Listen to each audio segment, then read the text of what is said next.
Next Chapter Podcasts.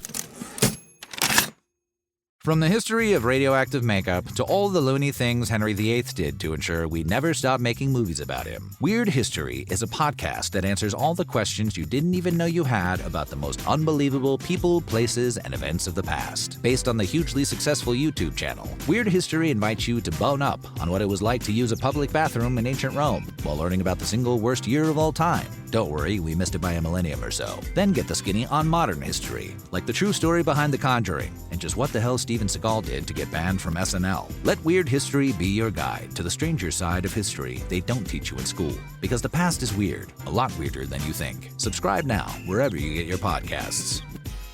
The world is growing more complicated by the day, but too often, everyone seems to be operating on the same old assumptions about global affairs. But if you're not sure that world domination by the United States is the right path for America or the world, or if you've got questions about conventional geopolitical thinking, you should check out American Prestige, a foreign policy podcast from a different perspective. Every week on American Prestige, historian and former Bernie Sanders foreign policy advisor Daniel Bessner, that's me, and my co-host, the journalist Derek Davison, analyze U.S. foreign policy from a critical framework that sheds light on myriad topics related to international affairs. So, if you're curious to know what U.S. foreign policy would look like if the interests of all people in the world, and not only rich Americans, were taken into account, then check out American Prestige at AmericanPrestigePod.com. That's AmericanPrestigePod.com. And you could, of course, also find us on your favorite podcast app. We all were shaped, our landscapes were shaped by the redlining maps. Urban renewal, we call it urban removal back in the day, but urban renewal really blew apart that tight-knit community called Brooklyn. And so in many ways, the federal government does and has, and the United States part of this, underwrites Southern Jim Crow society in a way. You know what I'm saying? It's like we got a demo tape and nobody want to hear it, but it's like this the South got something to say. Hello, everyone, and welcome to Our New South, a podcast series presented by the Levine Museum of New South in Charlotte, North Carolina, with the generous support from the Knight Foundation. Hi, my name is Dr. Robert Green II, coming to you from Clafton University, and I'm joined by my co-host, Kevin Blackistone, coming to you from College Park, Maryland. And we truly thank you for tuning in today. Over the course of this series, we'll be discussing the concept of the New South and how it's evolved with academics, activists, and creatives. We'll investigate the South, asking questions of our expert guests in key areas like socioeconomic mobility, voting rights, and discriminatory practices that have shaped the South over the decades leading up to today's challenges.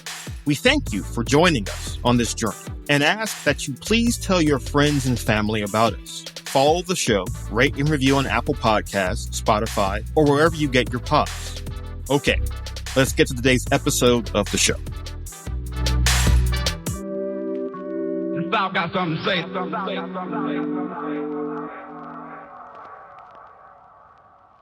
Today's episode of Our New South focuses on discriminatory policies that have been enacted in the South since Reconstruction that have greatly diminished the social and economic mobility of marginalized people and indigenous people for decades, even as we speak today. We will discuss how state and government actions like urban renewal and the construction of the national interstate highway system led to the displacement of tens of thousands of mostly Black and brown people across the South, and how gentrification today has led to the further destruction of many of the South's most historic Black communities. Before we get to our guests, I would like to ask Dr. Robert Green to provide us with some brief insight on discriminatory policies in the South. The South has struggled to deal with what is arguably its best known quality, the history of enslavement and Jim Crow segregation that has defined what the American South means to many in this nation and around the world. Since the end of the Jim Crow era, Southern cities and states have struggled to find ways to address the legacy of slavery, segregation, and other discriminatory policies that once governed the South. Our New South deals with many of these legacies, but for today's episode, we want to focus on three: redlining, urban renewal, and federal highway policy. The practice of redlining, begun by the federal government as part of the New Deal in the 1930s, was an attempt to increase home ownership among white Americans. Despite housing shortages across the nation, it was decided that subsidizing the building of homes for white Americans was the best way forward. However, neighborhoods with large black populations were colored red by the Federal Housing Administration, or FHA, leading to the phrase redlining. This hurt efforts by black families to eventually buy homes, as homes in redline districts were not insured by the FHA. Meanwhile, areas seeing a rapid increase in housing units before and after World War II were largely open only to white families. This created generations of wealth and prosperity for white families, while dashing the hopes and desires of black families to do the same. Meanwhile, the practice of urban renewal also disproportionately targeted black Americans in the areas in which they lived across the nation. The Housing Act of 1949 and the later Housing Act of 1954 set aside federal loans to cities to clear slum areas, while also setting aside land to be used for both private housing developers and for public housing projects as well. Such urban renewal impacted poorer Americans in major cities the most. Often, those who lost their former homes were black Americans. So often, in fact, were black Americans targeted by urban renewal that, for some activists, they adopted a term coined by James Baldwin for urban renewal, quote, Negro removal, end quote. Discrimination's long and vexing legacy in the South is felt in other, more subtle ways as well. As we shall discuss on today's episode, the building of the interstate highway system in the South meant the destruction of numerous historically black areas of southern cities. These areas, due to lack of black voting power in the Deep South before the implementation and enforcement of the 1965 Voting Rights Act, meant that they were often seen as politically expendable. All of these problems were national, but due to the long legacy of discrimination in the South, they shaped the face of major southern cities such as Atlanta, Charlotte, Birmingham, Memphis, Nashville, and many others. The New South of the 21st century is one whose landscape was shaped by the New Deal and Great Society era programs that were purported to help cities, but instead complicated their racial and class dynamics even further. However, southern cities and states are attempting various methods to combat these problems. The University of North Carolina Charlotte has created an urban institute dedicated to crunching the numbers and figuring out how best to combat Charlotte's problems of urban growth and sprawl. More remains to be done across the South. The New South idea of the 21st century is, in many ways, built on the premise that the legacy of the South's myriad forms of discrimination must finally and forcefully be dealt with to ensure that the New South is new for everyone and not just a privileged few. From the history of radioactive makeup to all the loony things Henry VIII did to ensure we never stop making movies about him, Weird History is a podcast that answers all the questions you didn't even know you had about the most unbelievable people, places, and events of the past. Based on the hugely successful YouTube channel, Weird History invites you to bone up on what it was like to use a public bathroom in ancient Rome while learning about the single worst year of all time. Don't worry, we missed it by a millennium or so. Then get the skinny on modern history, like the true story behind The Conjuring, and just what the hell Steven Seagal did to get banned from SNL. Let Weird History be your guide to the stranger side of history they don't teach you in school. Because the past is weird, a lot weirder than you think. Subscribe now, wherever you get your podcasts. Our first guest today is Dr. Lori Thomas, Executive Director of the UNC Charlotte Urban Institute, an applied research and community outreach center that seeks solutions to complex social, economic, and environmental challenges facing communities in Charlotte and across North Carolina. Lori is a lifelong Southerner who has dedicated much of her career working on solutions to end chronic homelessness in the South. Our New South welcomes Dr. Lori Thomas. So thanks so much for doing this. Yeah. This is a lot of fun. So hopefully we'll make it enjoyable for you. But if you could introduce yourself to our audience, that'd be great. Where are you from and what do you do and how did you get to doing it? Yeah. Well, my name is Lori Thomas, and I am living in Charlotte now. I've been here for 15 years. Before Charlotte, I was in Richmond, Virginia for 14 years. And then a short stay in Louisville, Kentucky, but East Tennessee is home. And so grew up a little bit in Knoxville. And then in 7th grade, moved to my family farm, my great-grandfather's farm in the mountains. So Wow. So you are a Southerner. I am. I have made a round trip around the South. Yes, I sure have. And I'm on those roads a lot. So now I am the director of the UNC Charlotte Urban Institute and the Charlotte Regional Data Trust. I've been here for about 5 years in the director role of the Urban Institute for 2 and the director role of the Charlotte Regional Data Trust for 5. And before that, for 10 years, I was a faculty member, and I'm still technically a faculty member in social work and macro social worker by training, but also with a background in religious studies and theological studies. So everything. Yeah. So a little bit of everything. So we've talked to people who are immigrants. Mm-hmm. We've talked to people who have moved to the South. We'll be talking to people who are from the South and have moved elsewhere. And one of the things that's interesting is what their perception of the South is, which kind of helps form what we're going to talk about in terms of the New South. So given that you are a Southerner and you have not left, what is the South to you? Yeah, boy, it's complicated.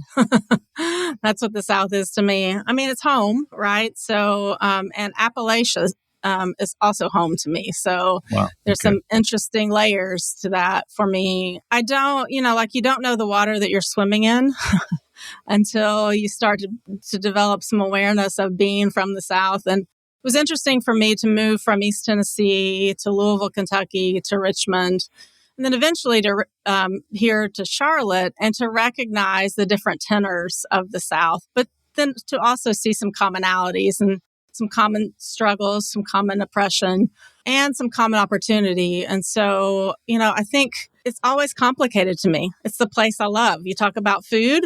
I know Southern food. I grew up and, cornbread with sugar is cake. And so, I don't know. We're going to have some debate on the cornbread now. We might. I mean, there's not an ounce of sugar that goes into my family cornbread.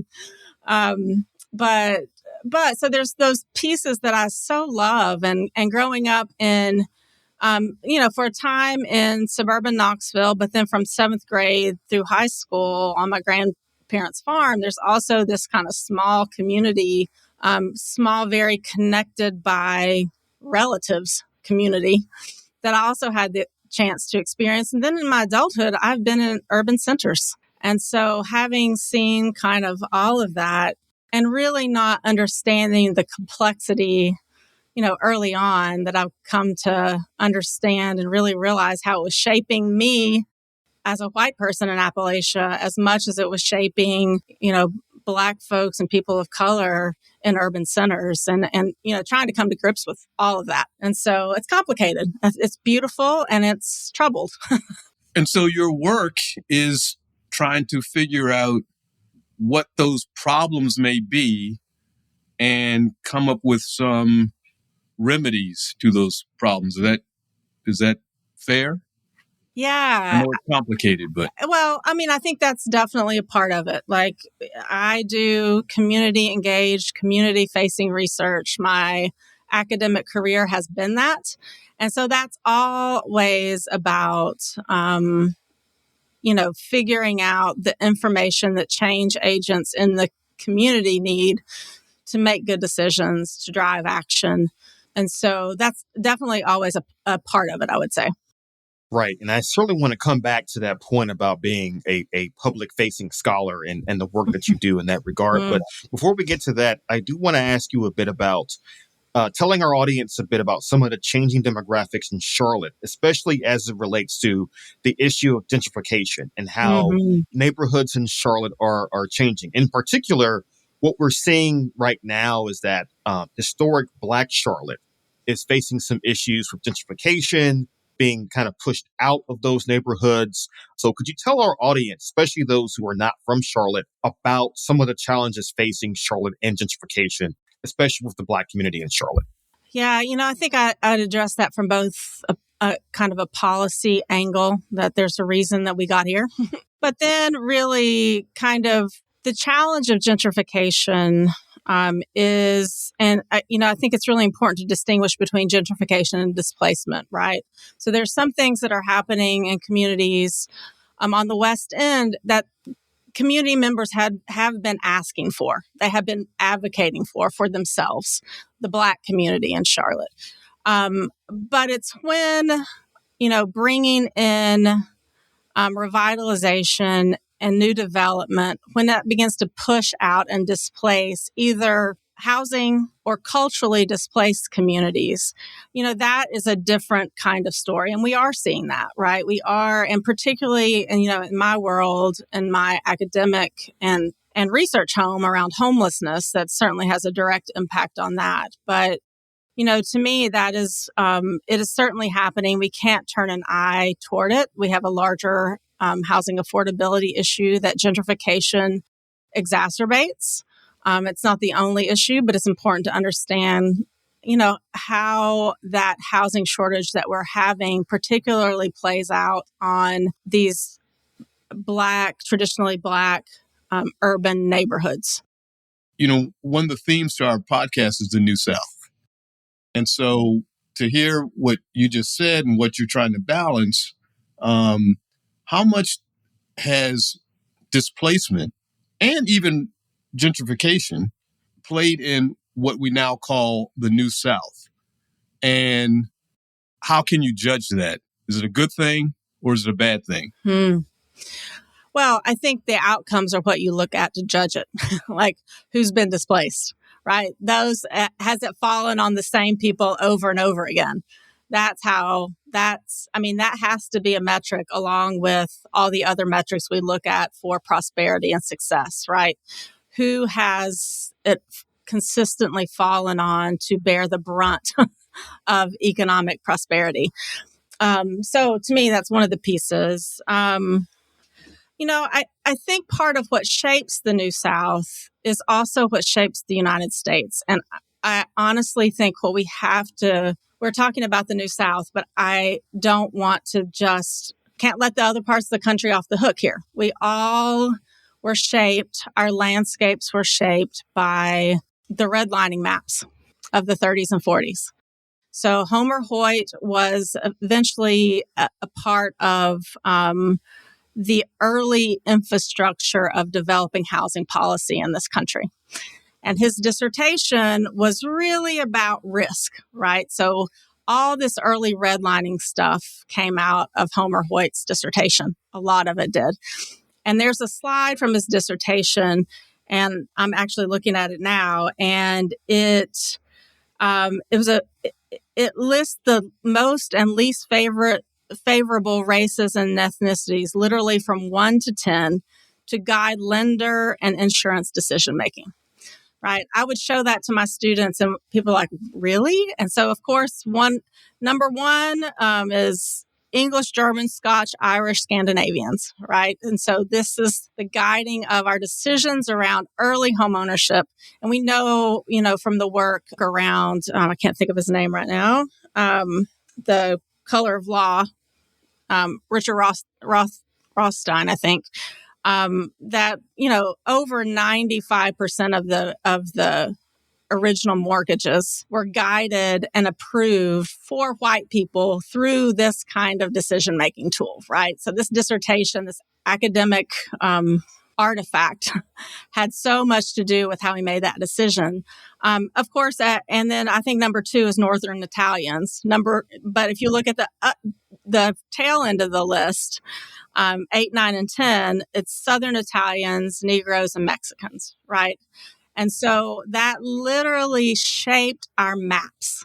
And I think it's important when we think about urban renewal, which started the replacement, that layered on top of the map, those redlining maps. And I'm sure you've talked about redlining on this before because it's really hard to escape the realities of redlining. Right. I think that's a really good point. I cannot help but think about a film I showed to my students earlier this week.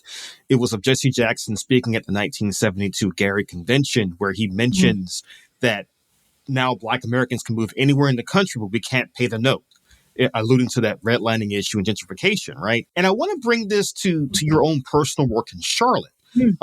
You've been devoted to not only talking about gentrification, but in particular, the problem of homelessness in Charlotte. So could you talk a bit about how those two issues are linked together and talk a bit to our audience about how these issues are particularly acute in Charlotte right now? I've been a macro social worker my career, which means, working for change and programs and systems. But honestly, as I got started in that work, I was thinking about programs to help people, still an intervention on a person. And, what I have learned very clearly to me is, there are individual issues that make people at risk for homelessness. Mental health is one. Poverty is another. That is not our overwhelming cause of homelessness. Our overwhelming cause of homelessness is housing affordability.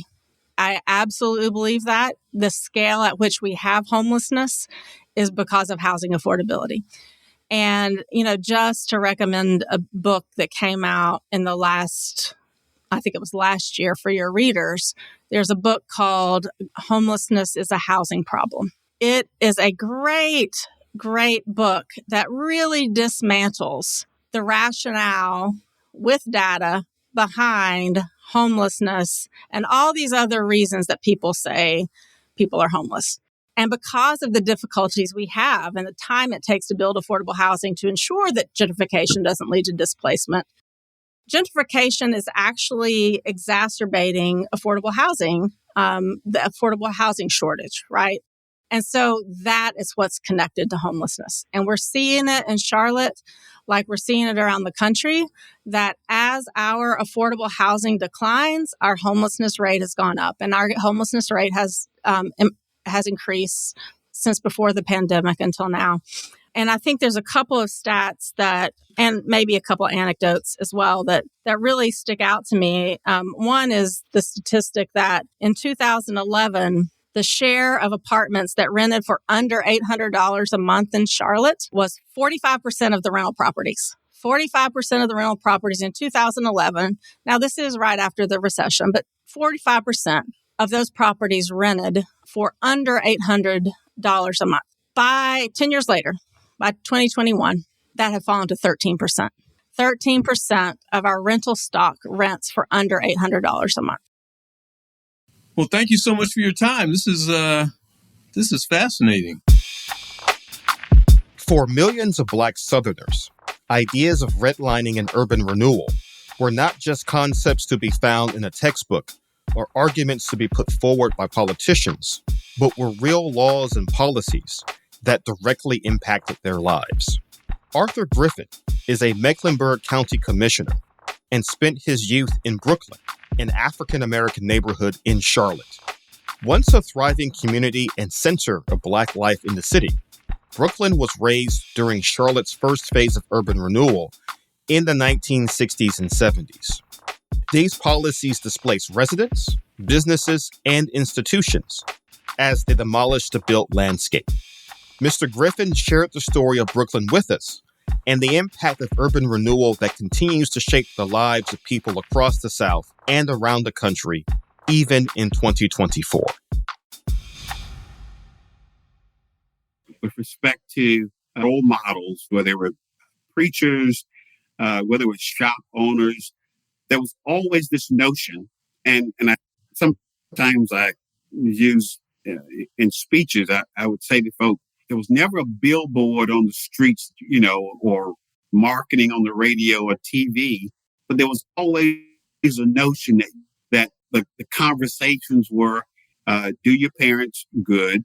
And we had, as a result of that, just tons of role models, people who were entertainers, people that we had our own James Brown, for example, in the neighborhood. And whenever there were community events, that individual would always be performing and singing. Likewise, different musical groups, One of our high school, not classmate, but someone that graduated from the same high school I went to, was just repatriated. It was a national story here in Charlotte just a week or two ago, on December the 6th, where we recognized and paid honor to Lieutenant Airman. So if you can imagine growing up in that spot called Brooklyn and going to public school and having the kind of environment that I described earlier, we believe there was nothing we couldn't do. How much has Black Charlotte been impacted first by urban renewal in the 60s and 70s, urban removal, and more recently gentrification in Charlotte? Because you're talking about what the Black community was like in Charlotte when you were growing up and coming of age. How has it changed since then, in your opinion? If you can imagine an EF5 tornado going through rural Augusta or Charlotte, North Carolina, urban renewal, we call it urban removal back in the day, but urban renewal really blew apart that tight-knit community called Brooklyn. It scattered churches. From the African-American experience, churches were like, that's the hub. You go there for political rallies. You go there for funerals, for birthdays. All the churches were scattered throughout Charlotte as a result of urban renewal. A lot of the shops were bought out and never had enough capital to start up across town, et cetera. So this is Arthur Griffin's observation. I'm sure others have different observations, but I think we're still suffering from that breakup because the close-knitness in terms of shops and role models are now scattered throughout the entire county. And it has taken generations to try to recover from those experiences. So that's the bitterness upon your return, I guess, not the sweetness. Yeah, that clearly is the bitterness. My old high school was closed down in 1969. We have one historic African-American high school that still exists today in Charlotte, North Carolina. That's West Charlotte High School. That is the only existing historically Black high school that's still left out of 1.12 million residents, so that people can have a connection with.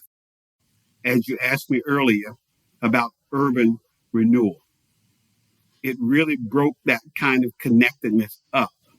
And we're trying to find our way now. Our next guest is Dr. Maurice Robinson, a professor of history at Alabama State University in Montgomery, Alabama. Maurice is a native of Montgomery and has done extensive research on the creation of the National Interstate Highway System and its impact on minority communities across the South. Our New South welcomes Dr. Maurice Robinson. All right, I have with me today Dr. Maurice Robinson of Alabama State University, who is also a good friend and colleague of mine from the University of South Carolina's graduate program in history. Dr. Robinson, welcome to our program. Hey, thank you so much, Robert. Great to see you. When I was first at USC, you were the first guy to give me a tour of the campus, just being as hospitable as you always were. So thank you for that. Good to see you. Thank you for that. Thank you for the kind words. And Maurice, could you tell the audience a bit about your background, your research in particular, and what you're up to these days? From Montgomery, Alabama, born in Germany. I'm the son of two Air Force officers, and so I'm an Air Force brat. And so we happened to go from Europe to Montgomery. My dad happens to be from Montgomery. It worked out. My grandmother on his side is from. And so I grew up there, graduated high school from Robert E. Lee High School. Gotta love those duality of issues of Confederacy and civil rights in the same place. It never stops, right? Went to Auburn for undergrad. Actually did engineering for 3 years and a lot of fun, great, hard debates with my advisor, my parents, myself. I, my junior year, went to history, which didn't make sense, but my dad is a Georgia Tech engineer graduate. And so, well, I never knew any historians personally. So I knew that was like a career field versus just being a PE coach, I guess, social studies. I lucked out at a great historical faculty at Auburn. Then I graduated, went to D.C. to work for the House of Representatives historian, Robert Remedy. He's passed away now. And that's what really got me into wanting to go to grad school. I thought I wanted to go to law school at that point. And working on some research at the House in 2009 during the Obamacare debates was interesting and it really got me galvanized to really do research at Library of Congress at the Madison Building, right, the tunnel between the two places. And decided to go to grad school, back to Auburn for a master's. And that's where I first did my really serious investigation of interstate highway development. And that became because I'm from Montgomery. And so where my dad grew up is on the west side of Montgomery, where most of the interstates went through Black neighborhoods. And so just hearing my family over holidays, over all my life, about events that you knew about or people's houses that were there or schools that used to be there, or businesses that were there that aren't there anymore, that kind of collective nostalgia. I just never knew why or how that happened. And that allowed me to do it. So I did a thesis on that. And then I was deciding, do I want to take it further for a PhD? And then that's when I really got into the really heavy weeds of context, the policies, the New Deal era, how all this kind of ties together for infrastructure building in the South. And I went to University of South Carolina with Pat Sullivan as my advisor. And I met you and others, had some great debates in our seminars and just interacting and learning. And Dr. Donaldson is very important as well. Kent Germany, all those folks, the civil rights and African-American history historians. Todd Shaw is a big one as well, political science. And so all those people and those kind of ideas helped me kind of figure out that this could be a really cool project. That's my very long-winded intro about how I got where I am. That's my background. No, thank you so much for that. And Maurice, I think it's pretty safe to say that you are very much a child of the South. Before we dive into your research and your work, could you talk a bit about what that means to you, being from the South? As a Southerner, that's one of the first grad seminars I had is what is the South, right? It can be anything you want. It can be Chick-fil-A. It can be football. It can be SEC. It can be fried chicken. It can be music. But for me personally, the South is, I wouldn't say, it's about duality, I think, in a lot of ways. That can be race. It can be class. It can be geographical difference of like hot weather down south, cold weather north. It can be economic. And that's kind of what I see mostly as I get older is the difference.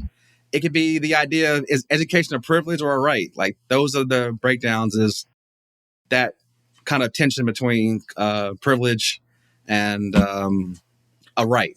And I think that's what, for me, undergirds Southernness.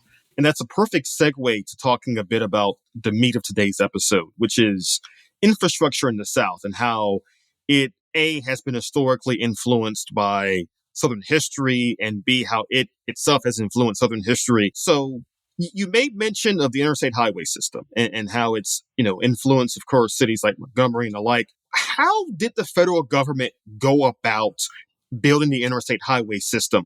The idea to have this connected network is a very old concept in U.S. history. It's not like all of a sudden started in the 50s. However, it gets its funding with Eisenhower, but not just him, but also Congress in general. Al Gore is a really big senior, actually, from Tennessee, is a really big help with that. A lot of Southern Democrats actually lifted a lot of heavy oratory and funding to get it done in the 50s because the big deal was, how do you pay for this? Everybody likes this.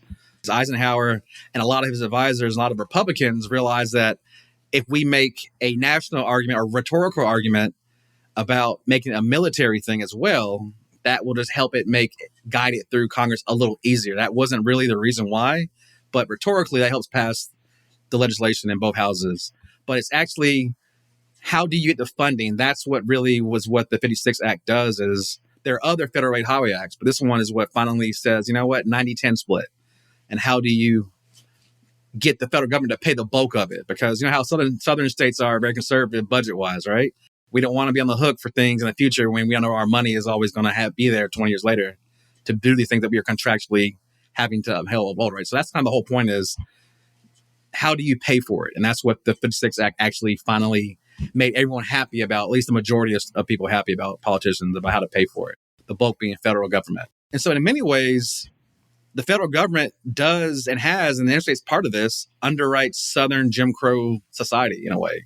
in some cases, the states just don't have the money to do these things, to build certain institutions or certain infrastructures. And so they have to have federal funding to do this. And so in many ways, it's federal tax dollars keeping Jim Crow alive as a societal structural thing, right? That makes sense. All the things that kind of uphold the pillars of society, education or railroads, all these things, even public television in a way, right? Like those aren't always paid through state dollars or federal. Point is, like, all these things are federally funded. And so there is a long legacy of Southern politicians understanding that they can't pay for this directly, but as a right of theirs, they can have final say so about where these things go as placement in their local communities.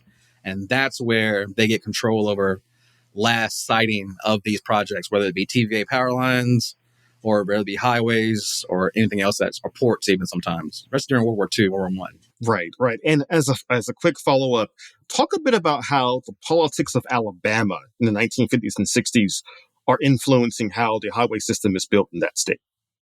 Hey, good question, actually. That's what I study. I guess Georgia, Alabama, and Tennessee, actually. But the South in general, I'm really good at all those. But in Alabama, though, it's very unique because it's just bad timing. That's just unlucky. Very unlucky because you have Brown v. Board, which is decided in 54. That's a collection of cases. We're from South Carolina. At least we went there.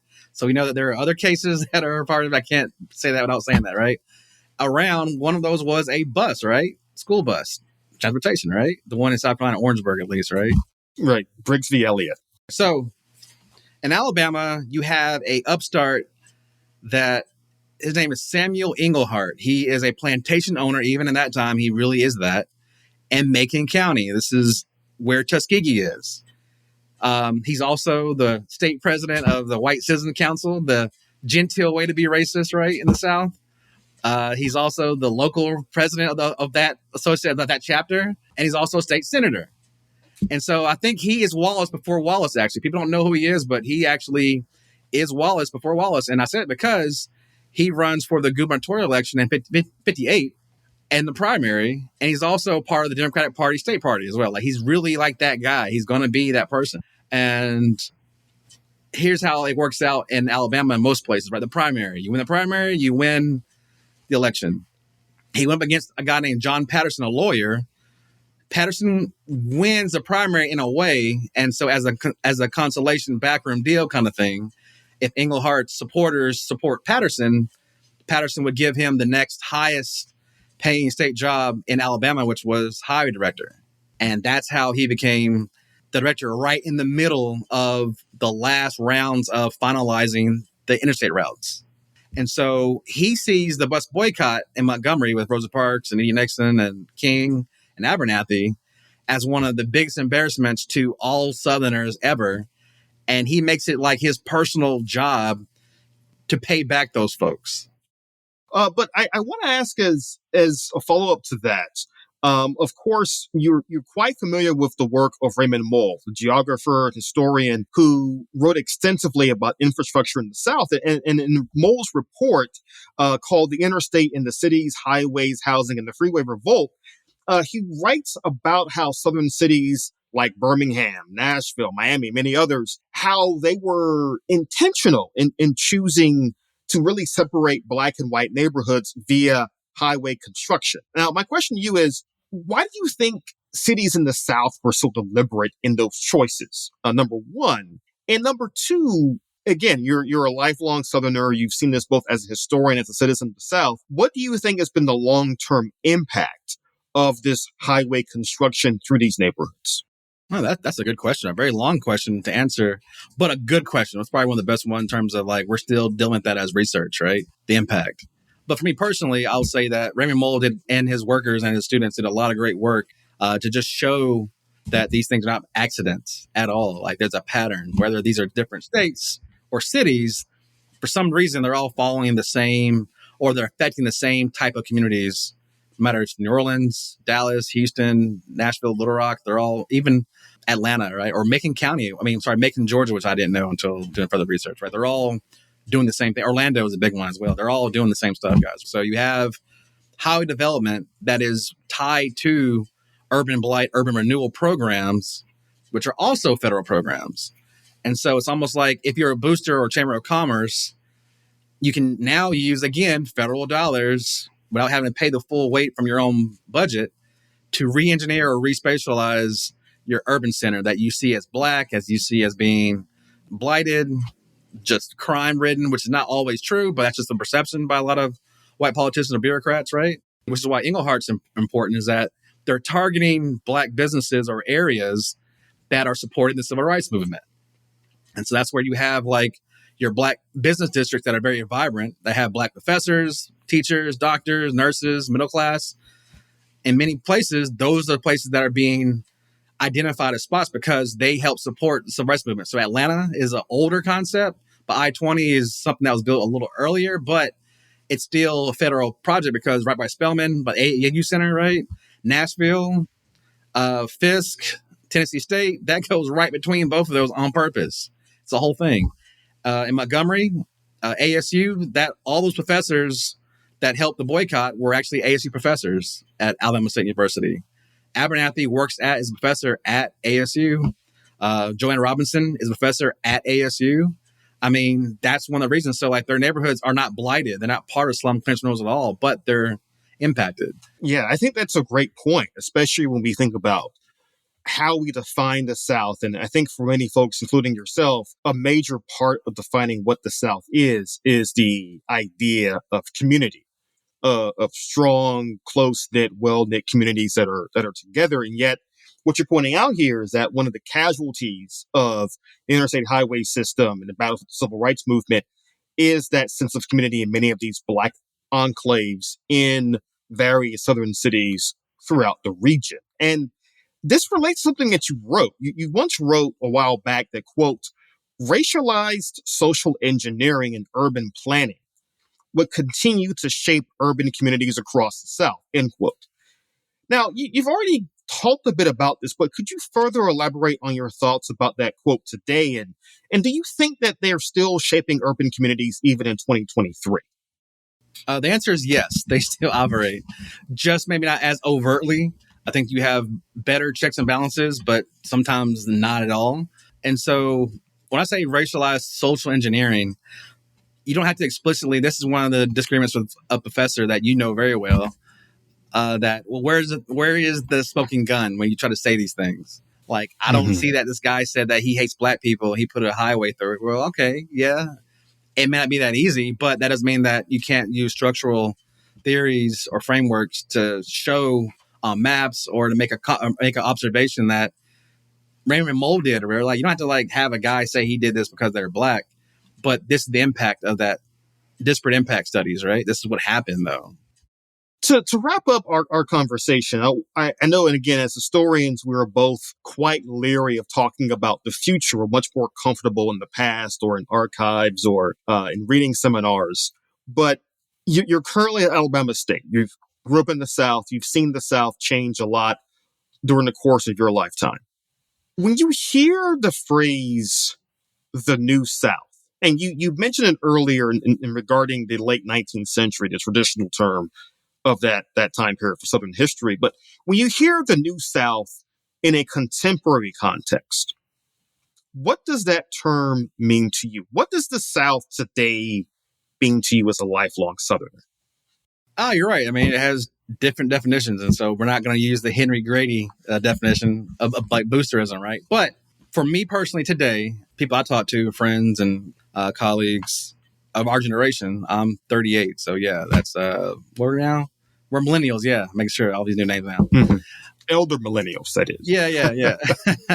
I think what it is for me personally, New South goes with reverse Great Migration in a way. I think it's re-blackening of the South along economic terms. That's kind of how I see it today. I wouldn't use that term 20 years ago. I mean, I wouldn't use that definition 20 years ago or 30 years ago. But I think in the last 20 years or 10 years, you have people leaving the Midwest, the North, or even the West. They're migrating to, because Texas is a part, Florida, North Carolinas. And it's because of all these economic opportunities, not just weather, but all these domiciled headquarters are now spaces that people can live cheaper lives for the cost they would, say, in Detroit, Chicago, New York, Boston, right? I mean, that's how I see it. And so we had all those families 4 generations ago leave the South for better jobs and get away from racism, get away from lynching, they're going back down to be, I think, more connected with their roots in some ways, not always, but in a lot of ways, to be in more Black spaces and also to live a cheaper life for what they think is a better life. And so I think that explains a lot of why Southern cities are on the rise, like Nashville, Charlotte, Atlanta, Dallas, Houston, Austin even, right? I mean, they're exploding for a reason. Maurice Robinson, thank you so much for joining us today for our program. I think this was a very enlightening conversation and will certainly, I hope, push a lot of our listeners to think a bit differently about how they think about cities in the South. So again, thank you so much for joining us today. In our closing reflections of today's podcast, we have a quote from Rue George Warren, a performance artist, researcher, and board member of the Catawba Nation, a native tribe that has existed in South Carolina for more than 5,000 years. Rue is featured on our New South podcast episode about environmental justice.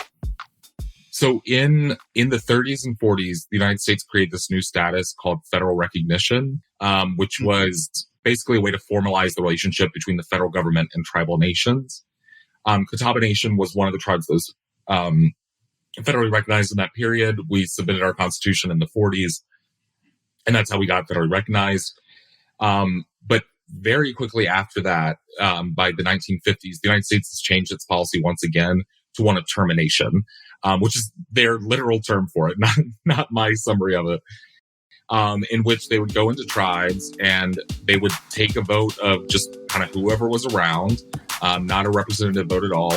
And if they got the votes they needed, then they would terminate the relationship between that tribe and the federal government. And so that's what happened to us in 1959.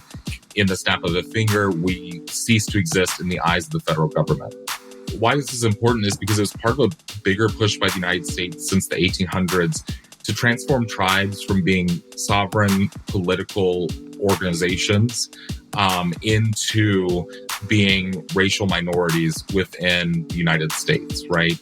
And this is part of the larger project of post-Civil War, Jim Crow, Black codes, immigration laws, all of these really racialized laws.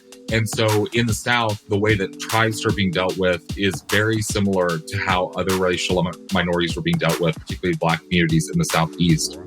You know what I'm saying? It's like we got a demo tape and don't nobody want to hear it, but it's like this, the South got something to say. Our New South is brought to you by the Levine Museum of the New South in Charlotte, North Carolina, thanks to the generous support of the Knight Foundation. Our New South is produced by Next Chapter Podcast. It's written and produced by Byron Hunter. The editor and sound designer is Kyle Murdock. Executive producers are Jeremiah Tittle and Franky Abbott.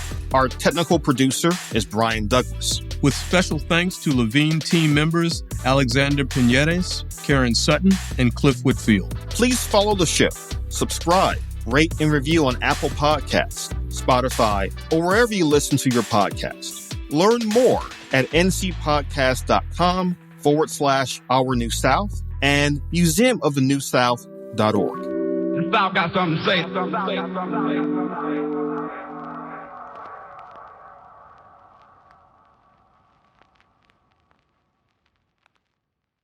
From the history of radioactive makeup to all the loony things Henry VIII did to ensure we never stop making movies about him, Weird History is a podcast that answers all the questions you didn't even know you had about the most unbelievable people, places, and events of the past. Based on the hugely successful YouTube channel, Weird History invites you to bone up on what it was like to use a public bathroom in ancient Rome while learning about the single worst year of all time. Don't worry, we missed it by a millennium or so. Then get the skinny on modern history, like the true story behind The Conjuring, and just what the hell Steven Seagal did to get banned from SNL. Let Weird History be your guide to the stranger side of history they don't teach you in school. Because the past is weird, a lot weirder than you think. Subscribe now, wherever you get your podcasts. Next Chapter Podcasts.